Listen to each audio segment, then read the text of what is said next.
আসসালামু আলাইকুম, সবাইকে স্বাগত রইল নতুন আরেকটি ভিডিও দেখার জন্য। যেহেতু গতকালকের মাংস খেয়েছি, তো আজকে চিন্তা করলাম যে একটু সবজি আর তাজা মাছ খাওয়া যাক। তো বাজার থেকে কিন্তু বেশ বড় সাইজের একটা শোল মাছ আনা হয়েছে, আর সাথে কিন্তু কিছুটা গলদা চিংড়ি মাছ আনা হয়েছে। তো এখানে 2 কেজি গলদা চিংড়ি মাছ আছে। তো সবগুলোই আমি এখন কেটে ধুয়ে তারপরে পরিষ্কার করে নিচ্ছি।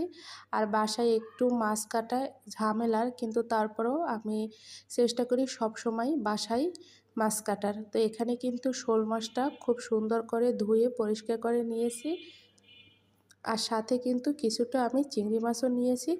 যেহেতু আজকে বাজার থেকে বেশ সুন্দর সুন্দর কিছু টাটকা টমেটো আনা হয়েছে, চিন্তা করলাম যে একটু টমেটো দিয়ে চিংড়ি মাছ ভুনা খাওয়া যাক।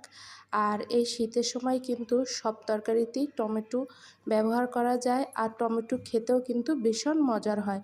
আমি আসলে চিংড়ি মাছটা বাচ্চাদের উদ্দেশ্য করেই রান্না করতেছি, তো সেই জন্য মরিচের পরিমাণটা একটু কমই দিয়ে দিছি, যাতে আর কি ঝাল কম হয়। তো মাছটা কিন্তু আমি উল্টে পাল্টে এভাবে ভেজে নিয়েছি। চিংড়ি মাছ কিন্তু ভেজেই রান্না করলে সেই চিংড়ি মাছটা খেতে ভীষণ মজার হয়। আর এখানে কিন্তু আমি টমেটোগুলো এখন মাছের সাথে আর কি কষিয়ে নেব, যেহেতু টমেটোগুলো কিন্তু আমি বেশ বড় রেখেছি। আর চিংড়ি মাছ রান্না করা কিন্তু একদম সহজ। চিংড়ি মাছ রান্না করতে কিন্তু তেমন কোনো ঝামেলার প্রয়োজন হয় না। তো চিংড়ি মাছ সহ এই টমেটোগুলো কিন্তু আমি প্রায় 5 মিনিটের মতো খুব সুন্দর করে কষিয়ে নিয়েছি। এখন আমি এটা সেদ্ধ হওয়ার জন্য পানি দিয়ে ঢেকে রাখছি। আর চিংড়ি মাছ অবশ্যই একটু খেয়াল রাখবেন, কারণ চিংড়ি মাছ কিন্তু ঢেকে রাখলে মগজটা কিন্তু উপরে উঠে আসে। তো সেই জন্য বড় হাঁড়ি হলে ঢাকনা দেবেন, আর ছোট হাঁড়ি হলে ঢাকনা দেওয়ার দরকার নেই। তো আমি ধনেপাতা দিয়ে তারপরে এই মাছটা আর কি ভুনো ভুনো করে তুলে নিয়েছি। তো এই পর্যায়ে আমি এখন আর কি শোল মাছটা রান্না করে নেব।